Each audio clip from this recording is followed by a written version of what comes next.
back into the fold our little shrimpy friend, George Costanza, who, although he really didn't have a very good year, how you blew that McConnell deal, I'll never know. But hey, what the hell, huh? We've always enjoyed his antics around the office. Anything you want to add to this? Drink up! It's come to my attention that you and the cleaning woman have engaged in sexual intercourse on the desk in your office. Is that correct? Was that wrong? Should I not have done that? I tell you, I got a feeling. That was hard to get through. Was that wrong? Yeah. Was I not have done that? Richard Fancy, he really seemed like he worked at that company. Yeah. You know? He's an amazing actor. Yeah. And years before Seinfeld, I did a pilot for NBC that was a spin-off from Family Ties called The Art of Being Nick. And he was in it essentially as an extra. And we didn't know each other, but he came up with a bit that we did that ended up in the pilot that was actually really funny. And then he shows up and he's the boss. Wow. It was such a treat to see him. Really talented guy. And Peterman, that was one of the greatest casting. Yeah. Boy, did he get everything out of every word there? He got it all. Yeah, with his own funky take on it. But it was a great character. I mean, if you look at those, we got the character from the catalog. Right. By the way, do you know that John O'Hurley has bought into the Peterman catalog now? He's part owner of it. Isn't that weird? That is weird. How about this shirt? Is this okay?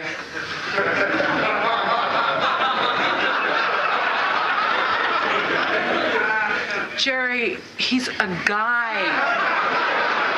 Elaine, you don't know the first thing about first base.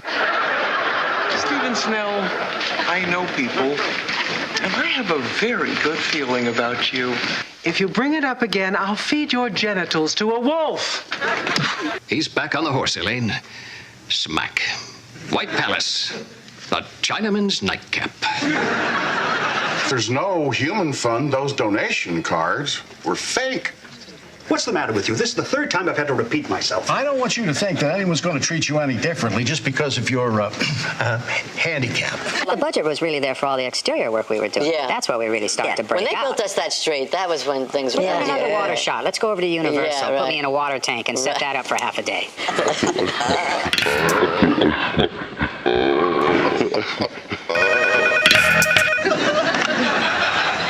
Buddy. Why are you wearing that? It's my winter coat. You're going to wear this all the time? All signs point to yes. High five. On the flip side. Hey! Cocktail off the speaker. I'm a recovering germaphobe. 10 years. Yeah, that's right. Yeah, that's right. Yeah, that's right. You stole my Jesus fish, didn't you? But the high five is just so stupid. Oh, yeah? I'll tell you what's stupid. You, stupid. Elaine, I want to break up. Putty, it's Elaine. We're through. Elaine, be reasonable. Get those clothes off. You're spending the night and we're going to cuddle. What? You heard me. Strip. Excuse me. Hi.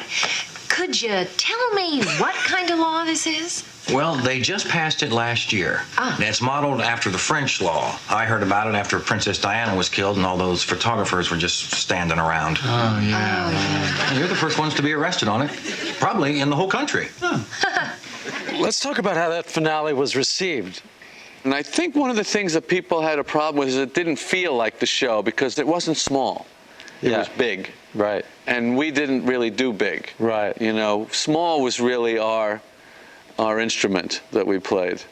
And that might have been why the people that were so used to the show and liked it so much felt a little, this doesn't fit in. But it was the finale, you know? Exactly. It should have been different. I also don't know what any human being could have written that would have lived up to the hype and the expectations and the speculation. What people had going on in their own. I mean, for every other episode, nobody's thinking about what's the show going to be about this week. They just turn it on and watch it. Right. But for finale... Oh, my God. What kind of microphone up there? Well, let's move on. So what is the deal with the yard? I mean, when I was a kid, my mother wanted me to play in the yard, but of course she didn't have to worry about my next door neighbor Tommy sticking a shiv in my thigh.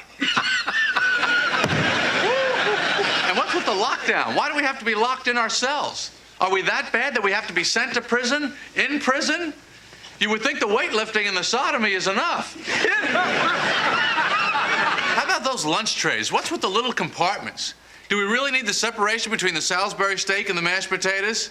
I'll tell you where I could use a little separation, the toilet department. I don't know about you, but I need a buffer seat in a movie theater. So, anyone from Cell Block D? I am.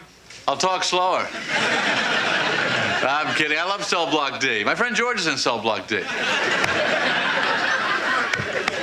What are you in for, sir? Murder 1. Murder 1? Ooh, watch out, everybody. Better be nice to you. I'm only kidding, sir. Lighten up. How about you? What are you in for? Grand Theft Auto. Grand Theft Auto. Don't steal any of my jokes. You suck. I'm going to cut you. Hey, I don't come down to where you work and knock the license plate out of your hand. All right, Seinfeld, that's it. Let's go. Come on. All right. Hey, you've been great. See you in the cafeteria.